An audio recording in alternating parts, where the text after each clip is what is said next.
Istanbul, Topkapi Palace. The 3rd day of March, 1623. Dawn. Light filters through latticed windows of the imperial harem, painting geometric shadows across marble floors that have witnessed 3 centuries of Ottoman power. The palace is waking. Servants move through corridors with practiced silence. Eunuchs take positions at doorways they have guarded for decades. The machinery of empire begins its daily operation, but from behind gold-inlaid doors in the eastern wing, a sound disrupts the careful order, a scream. Not the brief cry of someone startled or injured.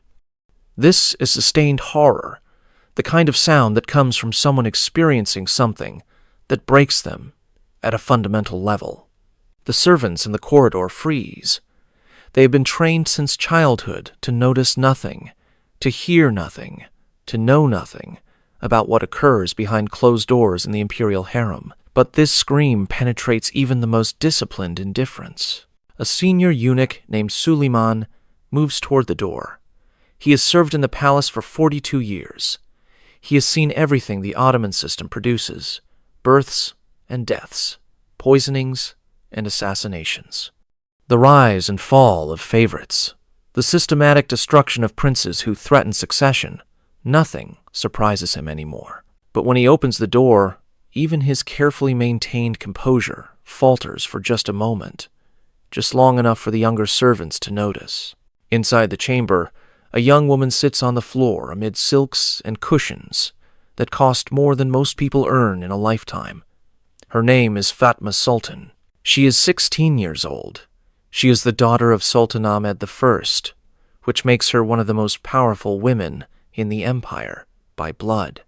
Yesterday, she was married to a grand vizier twice her age in a ceremony that lasted 6 hours and cost enough to feed a city for a month. This is the morning after that wedding. This is what no official record will ever directly describe. This is the reality that exists in the gap between the ceremonial magnificence that histories document and the human experience that they systematically exclude. Fatma is wearing the wedding garments that took 12 women 3 months to create. The fabric is torn. There is blood on the silk. Not the symbolic blood that wedding night customs across many cultures expected and celebrated. This is different. This is the evidence of something that was not supposed to leave evidence. The eunuch takes in the scene with one glance. He has seen this before. Not often. Most princesses learn during their preparation what to expect and how to endure it. But occasionally, despite all the conditioning, despite all the careful training and submission that begins years before any marriage is arranged, a young woman enters the wedding chamber with insufficient psychological preparation for what the transition from imperial daughter to wife of a powerful pasha actually entails. Summon the physician, Suleiman says quietly to a servant. Tell him the princess has developed a fever. Tell him discretion is required. The language is code. The servants understand. A fever that requires discretion means psychological breakdown that must be concealed. The physician will bring medicines that dull consciousness. He will prescribe rest and isolation. He will document the illness in terms that reveal nothing about its actual cause. And life in the palace will continue as though nothing unusual has occurred. This is not cruelty in the sense that the word usually implies. This is the Ottoman system functioning exactly as designed. Fatma Sultan was not harmed by violation of protocol. She was harmed by the protocols themselves, by the carefully constructed mechanisms that transformed imperial daughters into instruments of political alliance through marriages that served state interests while destroying individual lives. But here is what makes this moment remarkable. What happened to Fatma was not unique. It was not the action of one cruel individual. It was systematic practice that emerged from the intersection of political necessity, religious interpretation, cultural tradition, and the particular genius of Ottoman administration. The same genius that built an empire spanning 3 continents also built the mechanisms that controlled royal women with such precision that their suffering became invisible to history. Tonight, You will discover what happened behind those gold-inlaid doors. The preparation processes that began years before any wedding. The conditioning techniques that transformed princesses into compliant wives. The wedding night rituals that served purposes beyond consummation. The aftermath that princesses endured in silence. The documentation that exists in fragments and codes because direct description was forbidden. The pattern that repeated across generations because the system required it. This is not Orientalist fantasy. This is not sensationalized fiction. This is documented history pieced together from palace records, medical texts, private correspondence, and the testimony of women who eventually found ways to speak despite the silence that was imposed upon them. The sources exist in Ottoman archives, in the letters of European ambassadors who witnessed ceremonies from outside, in the coded messages that harem women sent to each other, and in the physical evidence of spaces designed for purposes that official records never explicitly named. The Ottoman Empire was one of history's most sophisticated civilizations. Its administrative systems, its architectural achievements, its cultural contributions were extraordinary. And those same systems, that same administrative genius, that same cultural sophistication produced mechanisms for controlling royal women that functioned with precision across centuries. Before we continue, understand that what follows examines systematic control rendered invisible through luxury and ceremony. The horror lies not in chaos, but in order. Not in breakdown of civilization, but in civilization functioning according to values that prioritized political stability and male authority over female autonomy and dignity. Stay until the end, because what you'll learn will completely shatter everything you thought you knew about Ottoman civilization. Like the video, and subscribe to the channel to support a fellow history enthusiast, and tell me where you're watching from in the comments. I'm always amazed by how far these stories reach. Now, let us return to Istanbul in 1623 and discover how Fatma Sultan came to be sitting on that floor screaming. But first, we must understand the palace itself and the dual reality it created for the women who lived within its walls. Topkapi Palace was not merely a residence. It was a political machine designed to concentrate and maintain Ottoman power through architectural, administrative, and social mechanisms that reinforced the Sultan's absolute authority. Construction began in 1461 after Mehmed the Conqueror took Constantinople. Over the following centuries, successive sultans expanded and refined the complex until it covered approximately 700,000 square meters. The palace contained schools for training administrators, barracks for elite military units, treasuries holding wealth from 3 continents, and the imperial harem, where the Sultan's family lived in carefully regulated isolation. The harem was not a brothel, despite European fantasies that imagined it as such. It was a complex institution that served multiple functions simultaneously. It housed the Sultan's mother, wives, daughters, and concubines. It trained women for administrative roles within the palace. It educated young girls in arts, music, and languages. It demonstrated Ottoman wealth and power through the accumulation of beautiful women from throughout the empire, and it served as a carefully controlled environment where royal women lived their entire lives from birth to death, without ever experiencing genuine autonomy. The physical structure reflected this complexity. The harem occupied approximately 400 rooms spread across multiple courtyards.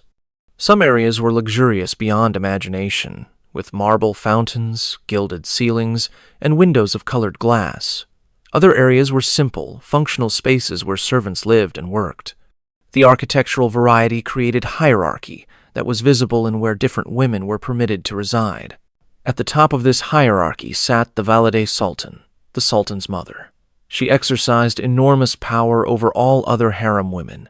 She controlled who had access to the Sultan. She arranged marriages for his daughters. She supervised the education of his children. She managed the harem's substantial budget. She was, in practical terms, the most powerful woman in the empire. Below the Valid Sultan ranked the Sultan's wives and favorites. These women competed for the Sultan's attention because favor meant power, resources, and security for their children. The competition created political dynamics that were as complex as anything occurring in the outer court, where male officials vied for positions and influence. Below the wives came the concubines, women who might be called to the Sultan's chambers or might spend their entire lives in service without such elevation. Below them came the servants, slaves purchased or captured who performed the labor that maintained the harem's operations. And overseeing everything were the eunuchs, castrated males, who served as guards, administrators, and the only men besides the Sultan permitted regular access to the harem. This hierarchy was enforced through architecture, doors that only certain ranks could pass, courtyards where different classes of women gathered, living quarters whose luxury or simplicity reflected status. The physical space made power relationships visible and inescapable. The daughters of the Sultan occupied an ambiguous position within this structure. They were born to enormous privilege. They received the finest education available to women in the Ottoman Empire. They wore clothing that cost fortunes. They lived in luxury that most people could not imagine. They were called sultana, princess, and treated with elaborate respect by everyone around them. But they were also property of the state. Their futures were determined entirely by political calculations made by the Sultan and his advisors. They would marry when told to marry. They would marry whom they were told to marry. They would produce children who would cement alliances or create new ties between the throne and powerful families. Their value derived from their utility to the dynasty, not from any inherent rights or individual desires. This created a dual reality that shaped every aspect of their lives. They were simultaneously privileged and powerless, honored and controlled, living in luxury while existing in a cage whose bars were made of ceremony, custom, and the absolute authority of the Sultan, who was both their father and their owner. The period known as the Sultanate of Women, roughly from 1540 to 1680, represented the height of female influence in Ottoman politics. During these decades, the Valide Sultan and the Sultan's favorites exercised real power over imperial policy. They influenced appointments. They shaped foreign relations. They accumulated wealth and patronage networks that rivaled those of male officials. But this power was always conditional. It existed only through relationships with powerful men. It could be revoked instantly. And it came at costs that the official records celebrating female achievement systematically excluded from discussion. The marriage of imperial princesses was central to the dynasty's political strategy. Unlike European monarchies where royal daughters married foreign princes to cement international alliances, Ottoman princesses married within the empire to powerful pashas, viziers, and provincial governors. These marriages created bonds between the palace and the military administrative elite that governed the vast Ottoman territories. The benefits were clear from the state's perspective. A pasha married to an imperial princess gained prestige and connection to the royal family. He became invested in the dynasty's survival because his own children would carry royal blood. He could be trusted with more power because his loyalty was secured through marriage ties. The princess became living guarantee of his allegiance. For the princess herself, the calculation was different.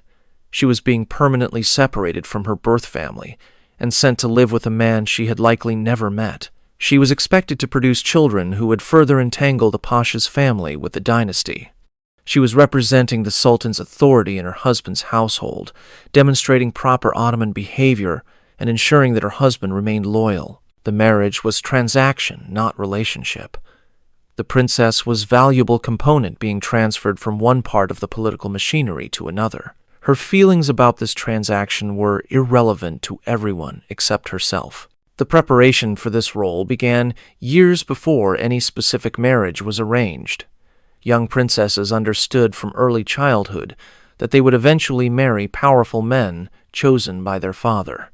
They were taught that this was honor, that representing the dynasty through marriage was their highest duty, that obedience to the Sultan's will was sacred obligation.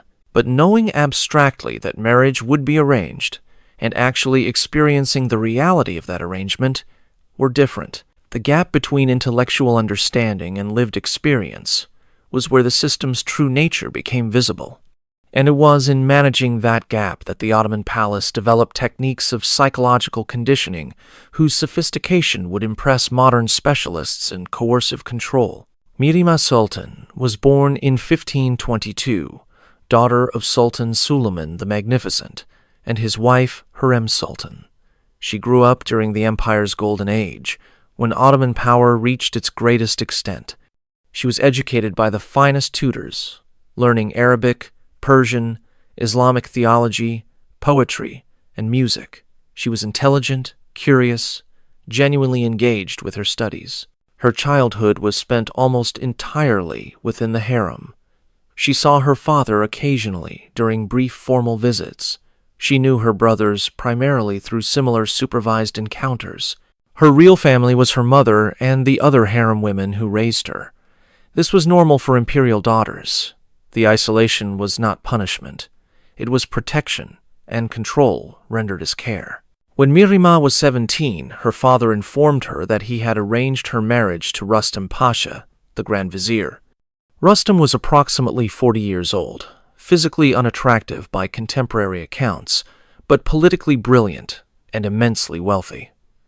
The match served clear political purposes. It bound the most powerful administrative official to the dynasty through marriage ties. Mihrimah had no choice in the matter, but the historical records suggest she initially accepted the arrangement with the resignation that characterized most imperial daughters' responses to arranged marriages. This was her duty. This was what happened to princesses. Resistance was not a concept that existed within her framework of understanding. But between the announcement of the engagement and the actual wedding 6 months later, something changed. Mihrimah underwent preparation that transformed her from resigned acceptance to visible anxiety. The preparation was administered by the Valide Sultan and senior harem women who had themselves been through similar processes. The preparation had a name in palace terminology. It was called Turbi, which translates roughly as training or conditioning. The official purpose was to ensure the princess understood her duties as a wife and would represent the dynasty appropriately in her new household. The actual procedures involved systematic psychological manipulation designed to break any trace of autonomous will and rebuild the princess as perfectly obedient instrument of her husband's desires. The Turbi began with isolation. Mihrimah was separated from her normal companions and moved to a private chamber where she received no visitors except the women conducting her training. The isolation was framed as providing time for focused preparation without distraction. The actual purpose was removing all sources of emotional support that might reinforce her existing sense of self. Next came instruction in wifely duties. This was not merely practical advice about managing a household. It was systematic indoctrination in total submission to male authority. Mihrimah was taught that her husband's wishes superseded her own in all matters. That obedience was not just expected but sacred obligation. That resistance to her husband was resistance to the Sultan, who had arranged the marriage, and therefore was treasonous. The instruction was delivered through repetition and ritual that reinforced the messages through multiple sensory channels simultaneously. Mihrimah was required to practice gestures of submission, bowing deeply when addressing her imagined husband, lowering her eyes in his presence, speaking only when spoken to, accepting commands without question or visible hesitation. These performances were critiqued with harsh precision. Any sign of reluctance or incomplete submission was identified as failure, requiring additional training. Mihrimah spent hours each day repeating these gestures until they became automatic physical responses that bypassed conscious thought. The language component was particularly insidious. Mihrimah spoke Turkish, Arabic, and Persian fluently. She was educated in sophisticated vocabulary and complex sentence structures. But during Turbi, she was forbidden from using language that suggested intellectual equality with her future husband. She could not speak in complete analytical sentences. She could not reference her own education.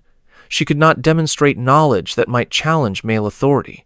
The linguistic restriction forced her to communicate in simplified, submissive forms that continuously reinforced her inferior position. Every time she spoke during the training sessions, she was required to use language that marked her as subordinate. The constant practice reshaped her unconscious patterns of expression. Physical modification accompanied the psychological conditioning. Mihrimah was subjected to elaborate beauty rituals that consumed hours daily: hair removal, skin treatments, application of cosmetics. The rituals were framed as making her beautiful for her husband. The actual effect was teaching her that her body existed to please male observers rather than to serve her own purposes. She was also taught specific physical responses expected during marital intimacy. The training was clinical and explicit. Older women who had been through multiple marriages described exactly what would occur and exactly how Mihrimah was expected to respond. She was instructed to demonstrate pleasure regardless of what she actually felt, to show gratitude for her husband's attention, to never refuse or show reluctance. The instruction was delivered in language that framed everything as religious duty and wifely virtue, but the substance was clear. Mihrimah was being taught to dissociate from her own physical experience and perform according to scripts that served her husband's gratification while erasing her own autonomy. The fasting component involved periodic food restriction that weakened her physically and psychologically. She was told this was spiritual purification, preparing her for sacred transition to married life. The actual effect was creating a state of physical depletion that made resistance to psychological manipulation more difficult. Mirror meditation was perhaps the most psychologically destructive component. Mihrimah was required to sit before a mirror for extended periods, while senior women described what they saw. But they were not describing her actual appearance. They were describing what she would become, an extension of her husband, a vessel for his desires, a representative of the dynasty who must erase all personal preferences in favor of perfect obedience. The repetition of these descriptions while she stared at her reflection created a kind of hypnotic state, where the messages bypassed critical thinking and embedded themselves directly into her self-conception. She began to see herself as the mirror sessions described her. The transformation was visible to observers who noted that Mihrimah's confident bearing gradually shifted to something more subdued and uncertain. By the time the wedding approached, Mihrimah was no longer the curious, intelligent young woman who had accepted the engagement announcement with calm dignity. She was anxious, withdrawn, and visibly terrified of the approaching ceremony. The Turbi had succeeded in breaking her psychological defenses, but had done so too thoroughly, leaving her unable to perform the calm acceptance that the public wedding would require. When senior harem officials recognized that Mihrimah's Turbi had overshot its target, creating a terrified bride instead of a calmly obedient one, they implemented adjustment procedures. These were documented in palace medical records that survived in the archives of the Topkapi Museum. A physician named Musa ibn Ibrahim, who served the imperial harem for over 30 years, recorded treatments for what he called bride sickness. His notes described symptoms including loss of appetite, inability to sleep, trembling, and episodes of uncontrollable crying. He attributed the condition to an imbalance of humors brought on by the transition from maiden to wife. His treatments included herbal preparations containing opium derivatives that produced calm and dissociation. Mihrimah was given these preparations in increasing doses as her wedding approached. By the day of the ceremony, she was moving through the elaborate rituals in a state of drugged compliance that looked enough like serene acceptance to satisfy observers. The wedding itself was spectacular. Contemporary accounts describe 6 hours of ceremony attended by the entire imperial court and thousands of guests. Mihrimah wore garments so heavy with jewels and embroidery that she required assistance to move. The procession from Topkapi Palace to Rustam Pasha's residence was documented by European ambassadors whose letters home marveled at the display of wealth and power. What these accounts never mention is what happened after the public ceremony concluded, after the guests departed, after Mihrimah was delivered to the bridal chamber that had been prepared according to specific traditions. that official records described only in euphemistic terms. The bridal chamber was a carefully designed space. Perfume burners filled the air with scents that included additional opium compounds masked by floral fragrances. The lighting was dim, provided by oil lamps, that created an atmosphere meant to appear romantic, but actually served to disorient and obscure. The furniture was positioned according to precise specifications that palace officials had refined over generations. Rustam Pasha entered to claim his bride. He was not a cruel man by the standards of his time and position. He was following procedures that his culture defined as normal and appropriate. But normal and appropriate from the perspective of a powerful man were very different from normal and appropriate from the perspective of a drugged, terrified 16-year-old girl who had spent 6 months being psychologically conditioned to accept whatever happened without resistance. The morning after, Mihrimah was examined by female attendants who verified that the marriage had been consummated. The physical evidence was displayed on cloth that served as proof. This was standard practice across many cultures. What was less standard, and documented only in private medical records, was the extent of physical damage that the examination revealed. Musa ibn Ibrahim's notes from 2 days after the wedding described treating Mihrimah for injuries consistent with forceful consummation. He prescribed healing ointments and bed rest. He also noted that the princess exhibited signs of severe psychological distress, including inability to speak, refusal to eat, and vacant expression that he termed melancholia matrimonialis, marriage melancholy.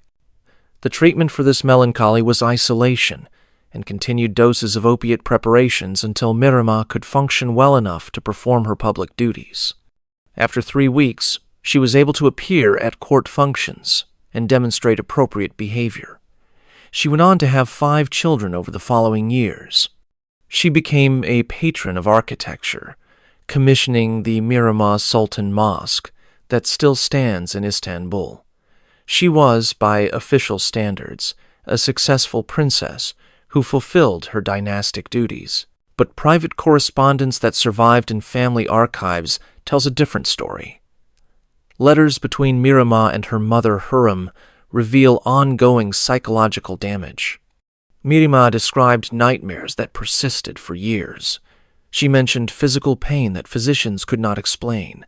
She referenced a sense of being disconnected from her own body, as though she observed her life from a distance rather than living it directly. These were symptoms that modern psychology would recognize as post-traumatic stress.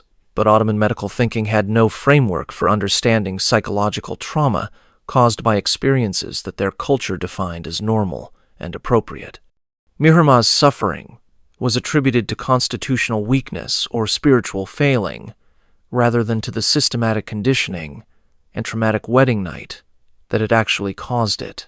While Mihrimah's story provides insight into one princess's experience, the systematic nature of Turbi emerges more clearly through examination of the specific rituals that were documented in training manuals preserved in palace archives. A text called Usul Izevce, or Principles of Wifehood, was used to train women responsible for conducting Turbi. The text is clinical in its descriptions of techniques for transforming princesses into obedient wives. It provides step-by-step instructions that reveal the calculated psychology behind what appeared to outsiders as simply traditional preparation for marriage. The first principle emphasized was breaking existing attachments. Princesses had emotional bonds with mothers, sisters, servants, and tutors. These relationships provided psychological support that might enable resistance to the conditioning process. The text instructed trainers to isolate the princess from all familiar people for a period of at least 40 days before beginning active instruction. During isolation, the princess was permitted only minimal human contact. Meals were delivered by rotating servants who were forbidden from speaking to her. She could not send or receive letters. She saw no one from her previous life. The isolation created desperate hunger for human connection that made the princess vulnerable to bonding with her trainers when they finally appeared. The trainers introduced themselves as wise elders who understood what the princess was about to experience and wanted to help her succeed. They offered guidance and support that seemed kind after the isolation. This created psychological dependence. The princess began to see her trainers as allies, even though their actual purpose was to reshape her personality according to specifications that served her future husband and the dynasty. The second principle was replacement of autonomous identity with relational identity. The text instructed trainers to continuously refer to the princess not by her name, but by relational terms. The future wife of Pasha X. The representative of the Sultan and her husband's household. The mother of future children who will serve the empire. This linguistic pattern reinforced that the princess had no independent existence. She was defined entirely by relationships to powerful men and by functions she would serve. Her name, which connected her to her individual history and sense of self, was systematically excluded from the trainer's vocabulary. The princess was required to adopt this same language when referring to herself. If she spoke about her own preferences or desires, she had to frame them as, "What would please my husband?" If she expressed concerns, she had to phrase them as, "How can I better serve my husband's needs?" The constant practice of self-description only through reference to others eroded her capacity to conceive of herself as autonomous, individual. The third principle involved systematic humiliation disguised as service training. The princess was required to perform tasks that servants normally handled: cleaning floors, preparing food, washing clothing. Tasks that were far beneath her rank and that she had never performed before. The ostensible purpose was teaching her to manage a household. The actual purpose was breaking down her sense of status and privilege. Each time she performed a servant's task, she was reminded that her royal birth meant nothing compared to her obligation to serve her husband. The humiliation was delivered with compassion and encouragement from the trainers, making it seem like helpful instruction rather than psychological attack. The fourth principle was control of the princess's physical state through manipulation of food, sleep, and sensory input. The text provided detailed schedules for when the princess should eat, what she should eat, when she should sleep, and how her chamber should be arranged to maximize her psychological vulnerability. Periodic fasting weakened her physically. Sleep deprivation made her less capable of critical thinking. Sensory deprivation through time in darkened chambers, followed by sensory overload through elaborate beauty rituals, created disorientation that made her easier to manipulate. Every aspect of her physical existence was controlled to serve the conditioning process. The fifth principle concerned preparation for marital intimacy. The text was explicit about the need to overcome the princess's natural reluctance or fear regarding sexual relations with a stranger who was likely much older and held absolute power over her. The training included clinical descriptions of what would occur, delivered in language that framed everything as sacred duty. But the training went beyond mere information. The princess was taught specific physical responses through practice sessions that the text described as rehearsals for sacred union. These sessions involved older women positioning the princess's body in specific ways, describing sensations she would experience, and requiring her to demonstrate the appropriate responses of pleasure and gratitude, regardless of her actual feelings. The rehearsals were a kind of dissociation training. The princess learned to separate her consciousness from her physical experience, to perform responses that had nothing to do with her authentic reactions, to become actress in a script that someone else had written. The practice made it easier for her to endure the actual wedding night by having already trained herself to be psychologically absent while physically present. The sixth principle addressed the period immediately following the wedding. The text acknowledged that even well-conditioned princesses often experienced what it called adjustment difficulties after consummation. It instructed trainers to prepare the princess for these difficulties by framing them as temporary weakness that she would overcome through proper devotion to her wifely duties. The princess was taught that any distress she felt was her own failing, rather than a reasonable response to traumatic experience. This internalization of blame served to prevent her from questioning the system itself. If she suffered, it was because she lacked proper virtue or strength, not because the system was designed in ways that created suffering. If you're still listening, comment number 1 below to let me know you're here. Like the video and subscribe to the channel if you haven't already. Now let's continue. While direct descriptions of wedding nights were excluded from official records for reasons of modesty and privacy, enough fragmentary evidence survives to reconstruct the typical experience of an imperial princess on the night she was delivered to her new husband. A European traveler named Ottoman, who spent time in Istanbul in the early 17th century, recorded observations based on conversations with palace eunuchs and servants. His account was published in Italian and later translated into other European languages. Though filtered through his own cultural biases and limited understanding of Ottoman customs, his description provides details that align with other fragmentary sources. Bon described the bride being prepared in the harem through elaborate bathing and perfuming rituals that lasted several hours. Her body hair was completely removed. Her skin was treated with oils that contained sedative herbs. She was dressed in special garments that were designed to be easily removed, and that included symbolic elements whose meanings Bon did not fully understand, but which he noted seemed to have ritualistic significance. The bride was given a drink that Bon's informants told him was a ceremonial beverage consumed for good fortune. Analysis of palace medical records suggests this drink contained substantial amounts of opium and possibly other compounds that produced a state of drugged compliance. The princess would have been conscious, but emotionally dulled and physically relaxed in ways that served her husband's purposes, while minimizing her capacity to resist or even to fully process what was happening. She was then escorted to the bridal chamber by senior harem women who stayed with her until the husband arrived. These women positioned her according to specific protocols. They arranged her clothing to display her in particular ways. They gave her final instructions about how to respond to her husband's commands. Then they departed, leaving the princess alone to await her fate. The husband's arrival was formal.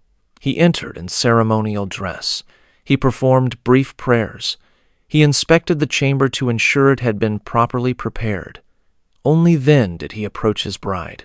What followed was consummation that, from the husband's perspective, was simply claiming what belonged to him. The princess was his property by virtue of the marriage contract. Her father, the Sultan, had given her to him as a gift and alliance. Consuming the marriage was his right, and his obligation to produce the heirs that would bind the families together. From the princess's perspective, the experience was violation that she had been conditioned to accept without resistance. The months of Turbi had prepared her to dissociate, to perform appropriate responses, to frame everything as sacred duty. But conditioning could not entirely eliminate the reality of a 16 or 17-year-old girl being subjected to acts she had no desire for by a man she did not know and could not refuse. The physical damage was sometimes substantial. Ottoman physicians' notes describe treating brides for injuries that required weeks of healing. The medical records use clinical language that obscures the human reality, but the descriptions of torn tissue, excessive bleeding, and infections make clear that gentleness was not a priority in many consummations. The psychological damage was universal, even when physical harm was minimal. Every princess who experienced this understood at a fundamental level that her body was not her own, that her desires were irrelevant, that her role was to accept and perform, regardless of her actual feelings. This understanding shaped their entire future relationship with their husbands and their own sense of self. The morning after brought verification rituals. Female attendants examined the princess and inspected the bedding for blood that proved virginity and consummation.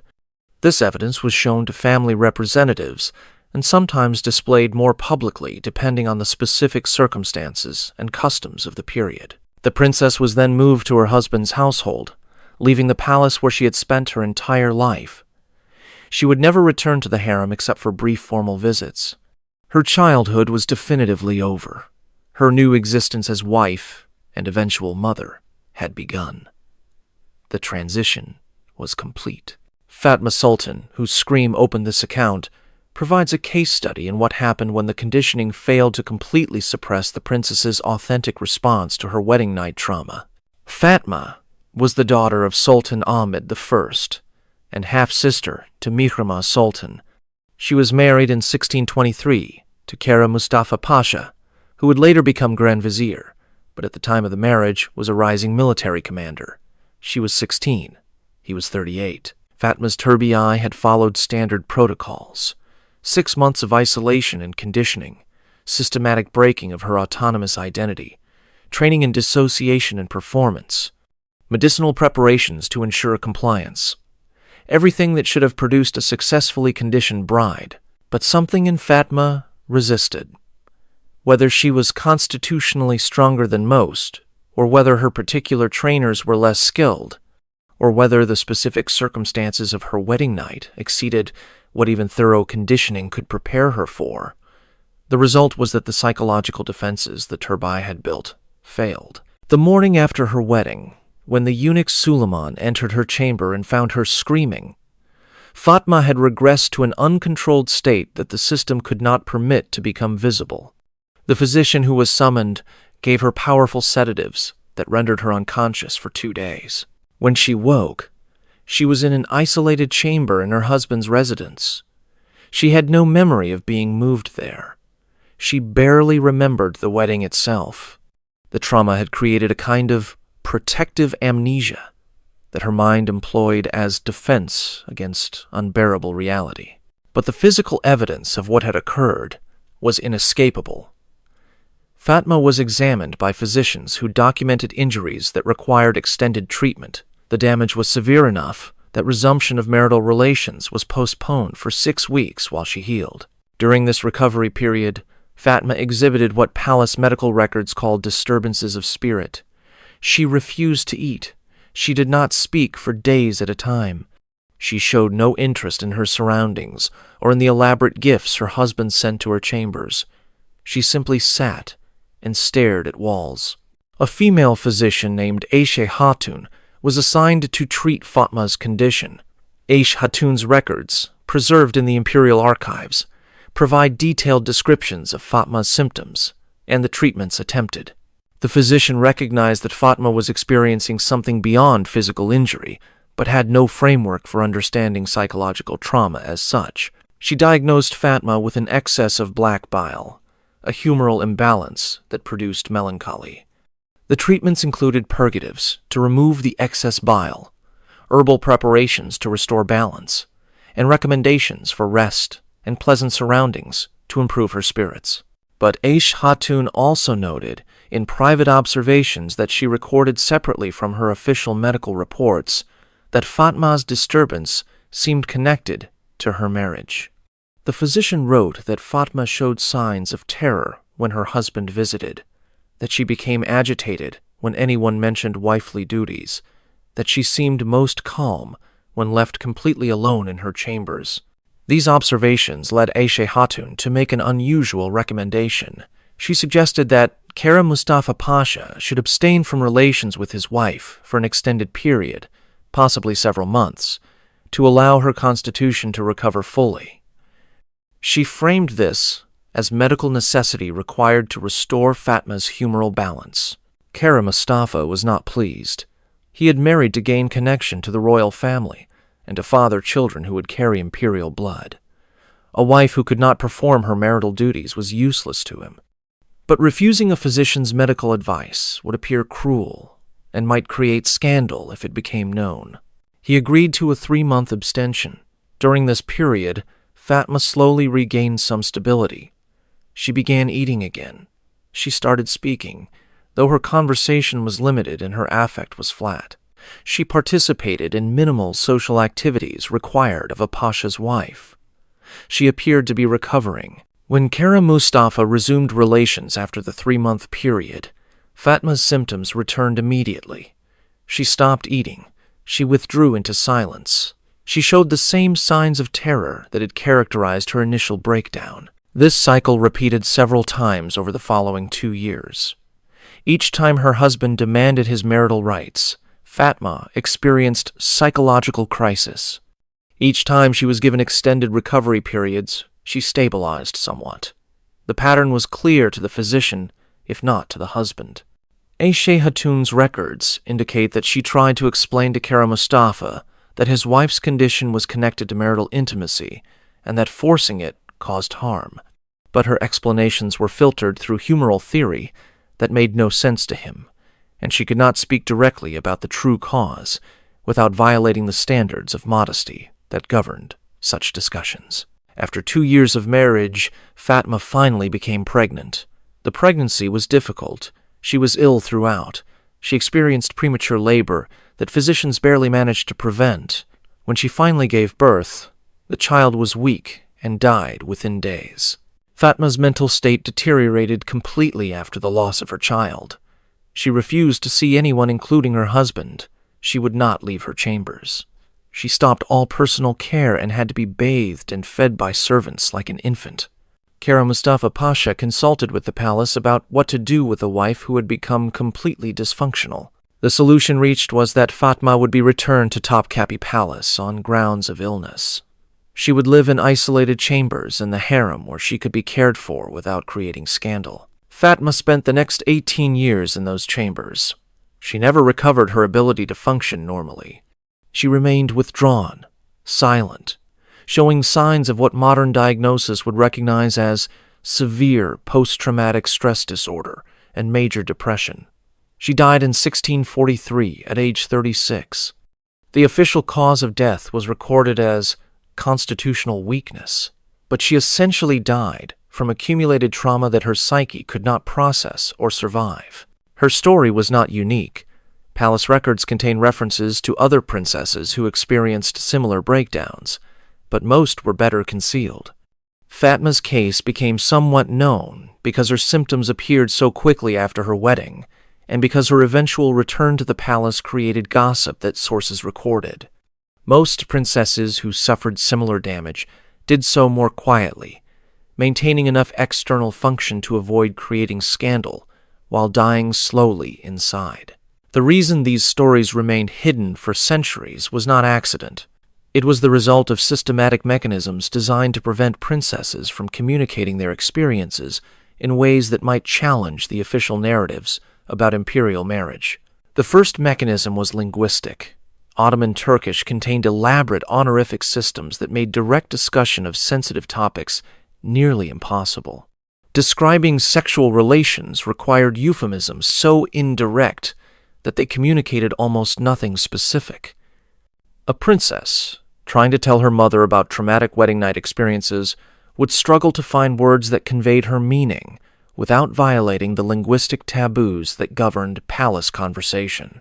Even in private letters between family members, language had to conform to standards that made explicit discussion impossible. Letters were also subject to potential interception and reading by eunuchs or officials. So princesses learned to encode their messages in ways that would be meaningless to outsiders, but might convey information to recipients who understood the context. One encoding technique involved embroidery. Princesses were skilled in decorative needlework and often sent embroidered gifts to family members. The patterns and colors had symbolic meanings that could communicate messages. A particular flower motif might indicate distress. Specific color combinations might signal that the princess needed help. But these encoded messages were necessarily vague. They could communicate that something was wrong, but not provide specific details about what. And even if a mother or sister understood that a princess was suffering, intervening was nearly impossible. Challenging a husband's treatment of his wife would insult his honor and potentially create political crisis. The system provided no legitimate mechanism for protecting princesses from abuse that occurred within the marriage relationship. The second mechanism was isolation. Once a princess married and moved to her husband's household, her contact with her birth family was limited to formal visits and supervised correspondence. She could not speak freely to her relatives, even on the rare occasions when she saw them. Guards and servants were always present. Conversations were monitored. Any complaint she voiced would be reported to her husband. The isolation meant that even if a princess wanted to reveal her suffering, she had no safe audience. Her husband's household staff were loyal to him. Her own servants were selected by him or by officials he controlled. She was surrounded by people who had incentives to report any sign of discontent to the person who controlled her. The third mechanism was normalization. Princesses were taught from childhood that marriage would involve submission to their husband's will. They were told this was normal, expected, virtuous. When they experienced suffering within marriage, they were conditioned to interpret it as their own failing rather than as abuse. The Turbi process specifically included instruction that any difficulty adjusting to marriage indicated weakness that the princess needed to overcome through greater devotion to duty. This internalized blame prevented princesses from recognizing their experiences as wrongful and made them less likely to seek help even if help had been available. The fourth mechanism was religious framing. Islamic interpretation in the Ottoman context emphasized wives' obligations to obey their husbands. Religious authorities taught that a wife who refused her husband's rights committed serious sin.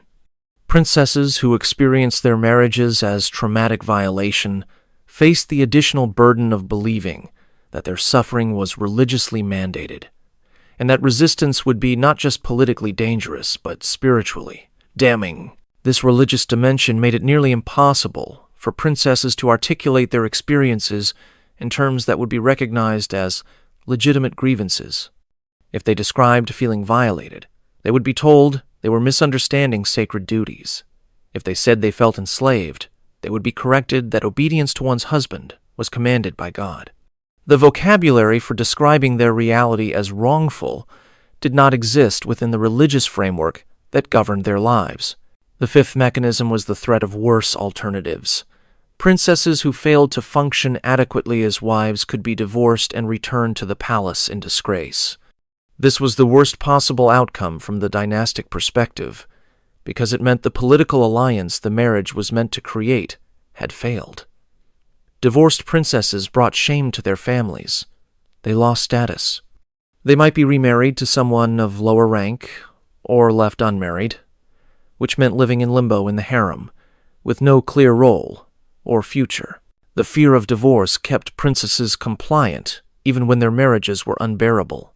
They knew that any complaint serious enough to result in separation would destroy their positions and create problems for their families. Better to endure in silence than to risk the consequences of speaking. Together, these mechanisms created a system where princesses' suffering was structurally invisible. Even when that suffering was severe enough to cause complete psychological breakdown, as in Fatma's case, it could be reframed as individual weakness rather than a symptom of systematic abuse. The system protected itself through making honest communication impossible and making victims believe their victimization was their own fault. The infrastructure that enabled systematic control of Ottoman princesses was vast and sophisticated. Understanding its full scope requires examining not just individual experiences, but the institutional mechanisms that made those experiences inevitable. The physical architecture of the imperial harem was designed to facilitate surveillance and restrict movement in ways that reinforced hierarchy and control. The layout created spaces where different ranks of women could be kept separate. Doors were positioned so that passage between areas could be monitored. Windows were placed to provide light and ventilation without allowing views of the outside world that might create dangerous longings for freedom. The most restricted areas were the private chambers where princesses lived before marriage. These chambers were luxurious but isolated. They connected to communal areas only through passages monitored by eunuchs. The princesses could not leave without permission and escort. They could not receive visitors except those specifically approved by the valid sultan or other senior officials. This physical isolation was justified as protection. The princesses were valuable. They needed to be kept safe from harm, but the protection was indistinguishable from imprisonment. The same walls that supposedly kept dangers out also kept the princesses in. They lived their entire lives from birth to marriage within a few hundred meters of palace space, never experiencing the city beyond the walls, never knowing what ordinary life outside imperial control might feel like. The economic structure supporting the harem was substantial. Feeding, clothing, and maintaining hundreds of women required enormous resources. The harem had its own budget that came from taxes on specific territories designated as harem holdings. These revenues gave the Valide Sultan financial independence from the male administration, allowing her to exercise real power. But this economic power did not extend to individual princesses. They had no control over financial resources, even though their future husbands would receive substantial dowries upon marriage. The princesses were expensive to maintain but had no actual wealth of their own. Their material luxury existed alongside complete economic dependency that reinforced their lack of autonomy. The administrative systems governing the harem were complex and precisely regulated.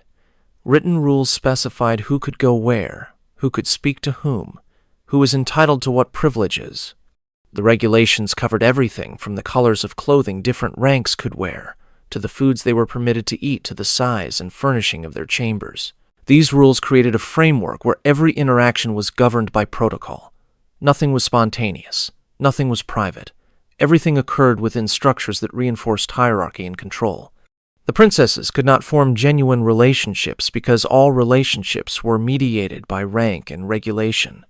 They could not speak freely because all speech was governed by honorific systems that made equality impossible.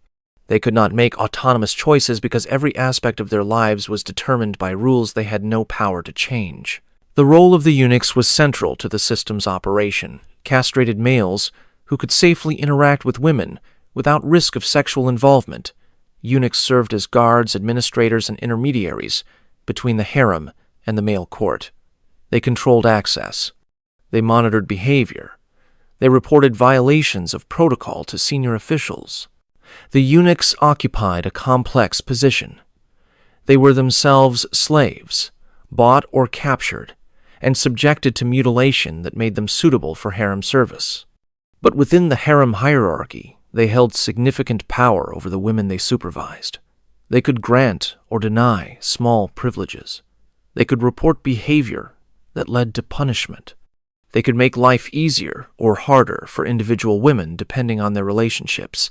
This created a system where even the enforcers of control were themselves controlled. The eunuchs had some power, but only within the framework of service to the dynasty. Like the princesses, they were valuable slaves whose utility derived from performing assigned functions. The similarity created potential for solidarity, but also competition for the limited autonomy available within the system. The medical establishment that served the harem consisted of both male physicians, who examined women through intermediaries, and female physicians, who had more direct access. These medical professionals operated within theoretical frameworks that made it difficult to recognize psychological trauma as such. Ottoman medicine relied heavily on humoral theory inherited from Greek and Islamic medical traditions. Illness was understood as imbalance of bodily fluids. Mental symptoms were attributed to excesses or deficiencies of various humors. This framework made it nearly impossible to recognize that symptoms might be caused by psychological trauma from experiences that the culture defined as normal. When physicians like Ayshe Hatun observed that princesses' symptoms seemed connected to their marriages, they had no vocabulary for describing this observation in terms that would be recognized as legitimate medical diagnosis. They could note correlations but could not articulate causation in ways that challenged the fundamental structure of imperial marriage. The legal frameworks governing marriage gave husbands enormous power over wives. Islamic family law, as interpreted in the Ottoman context, specified that wives owed obedience to husbands in all matters not explicitly forbidden by religion. Husbands had the right to discipline wives who disobeyed. The legal tradition provided minimal protection for women suffering within marriages. For princesses married to powerful pashas, the power imbalance was even more extreme. Their husbands held high rank. They commanded armies or governed provinces. They had wealth and influence that dwarfed anything the princess could mobilize. If a princess complained about her husband's treatment, who would take her side against a man whose political and military power was essential to the empire? The system was designed so thoroughly that resistance seemed impossible. Every mechanism reinforced every other mechanism. The architecture created physical restriction. The economics created dependency. The administration created surveillance. The medical establishment pathologized symptoms. The legal system endorsed male authority. The religious framework sanctified obedience. And the linguistic taboos made honest communication nearly impossible. Within such a system, the suffering of individual princesses was structurally invisible. It could only appear as personal weakness or constitutional failing, never as symptom of systematic abuse. The system protected itself by making victims believe their victimization was their own fault, and by ensuring that even when they recognized it as wrongful, they had no mechanism for resistance or escape. We return now to Istanbul in 1623, to Topkapi Palace, to the chamber where Fatma Sultan sits amid torn silk, screaming. The eunuch Suleiman closes the door quietly, after sending for the physician. He has seen this before, not often, but enough to recognize what is happening. Another princess has discovered that the luxury she was raised in was gilded cage, and that marriage transforms that cage from comfortable prison into unbearable one. He thinks briefly about the system that produces this outcome with predictable regularity. He thinks about all the princesses he has seen married off to powerful men. He wonders how many of them experienced similar trauma but learned to hide it more effectively than Fatma has. He wonders what it says about the empire that it treats its own daughters this way. But he is a eunuch, a slave. He has no power to change the system. He can only manage its consequences when they become visible. So he waits for the physician and thinks about other things. About the weather, about the meal he will eat later, about anything except the human cost of the machinery he serves. Fatma will be sedated. She will be treated. She will eventually regain enough function to perform her minimal duties. She will produce a child who will die. She will spend her final years in isolated chambers, broken beyond repair. And her story will be recorded in medical notes that attribute her suffering to constitutional weakness rather than to the systematic conditioning and traumatic violation that actually caused it. Other princesses will continue to be married. The Turbi will continue to condition them. Some will adapt successfully, learning to dissociate so thoroughly that they function adequately despite internal destruction. Others will break visibly and be concealed. Most will fall somewhere between these extremes, suffering in ways that remain invisible to everyone, including themselves. The system will continue because it serves purposes that matter more to those in power than the suffering of individual women. Political alliances, demonstration of the Sultan's authority, control of powerful men through marriage ties to the royal family. These purposes justify the costs imposed on the princesses who had no choice except to accept their assigned roles. Mihrimah Sultan survived her marriage and became a powerful patron of architecture. The mosque bearing her name stands as monument to her resilience and to the resources she controlled as a married princess. But her private letters reveal the psychological scars that persisted decades after her wedding night. She endured. She functioned. She achieved much within the constraints imposed upon her, but she never forgot what the transition to marriage had cost her. Fatma Sultan did not survive in any meaningful sense. She existed for 18 years after her breakdown, but never recovered the capacity to engage with life. She was a warning about what happened when the conditioning failed to completely suppress authentic response to trauma. Countless other princesses whose names appear in genealogical records experienced some version of the same pattern. Most left no testimony except official documents that record their marriages and the births of their children. Their interior lives remain unknown, but the fragmentary evidence that survives suggests that many endured significant suffering that the system made invisible through linguistic taboos, physical isolation, and interpretive frameworks that attributed symptoms to individual weakness rather than to systematic abuse. The Ottoman Empire ended in 1922 when the Turkish Republic was established and the last sultan was deposed. The imperial harem was disbanded. The women who had lived there were freed or found other arrangements. The physical spaces were converted to museums where tourists now wander through rooms that once held women whose lives were completely controlled by the system the rooms were designed to facilitate.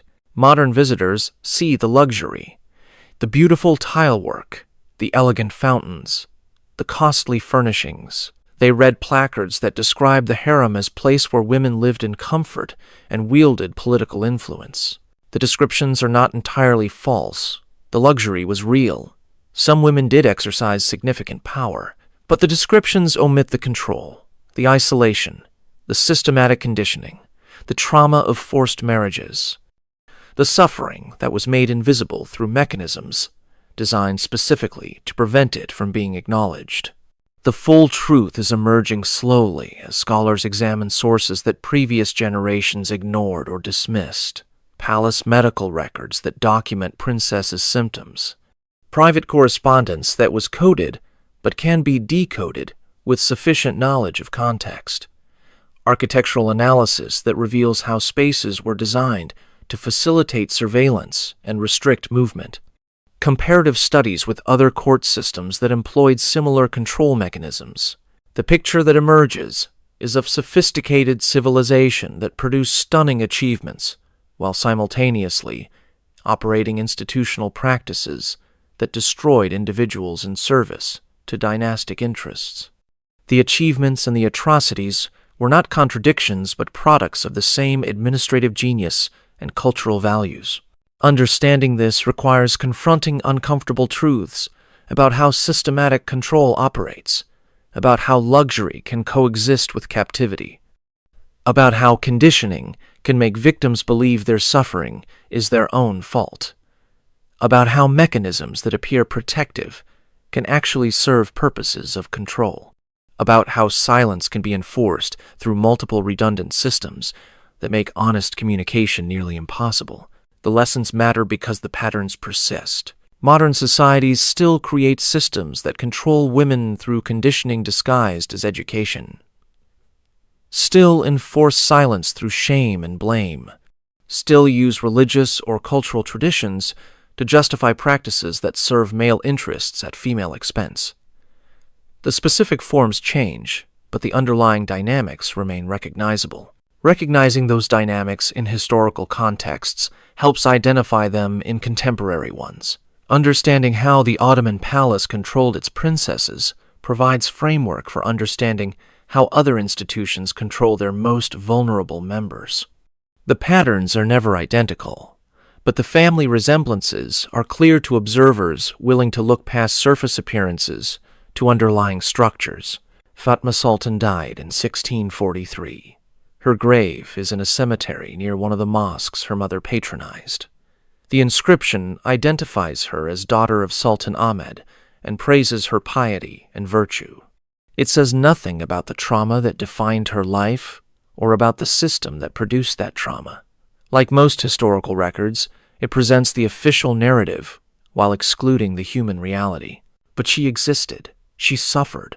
Her suffering was real and was caused by systematic practices that her civilization treated as normal and appropriate.